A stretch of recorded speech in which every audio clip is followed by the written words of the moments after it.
التهوية الجيدة: يجب وضع القفص في مكان يحتوي على تيار هوائي طبيعي، ولكن احذر من وضعه مباشرة أمام وجه المكيف أو المروحة، لأن التيارات الهوائية المباشرة والقوية تسبب له الأمراض التنفسية. الإضاءة: يحتاج البلبل للنوم مبكرا مع غروب الشمس. حاول توفير بيئة هادئة ومظلمة له في المساء ليأخذ كفايته من الراحة.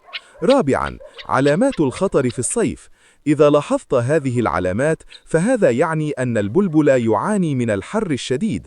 فتح المنقار باستمرار أي اللهاث، إبعاد الأجنحة عن الجسم، الخمول الشديد وقلة التغريد. نصيحة إضافية: يمكنك إضافة قطرة واحدة من خل التفاح الطبيعي إلى مشربية الماء مرة في الأسبوع، فهي تعمل كمطهر معوي طبيعي وتساعد في الوقاية من أمراض الصيف.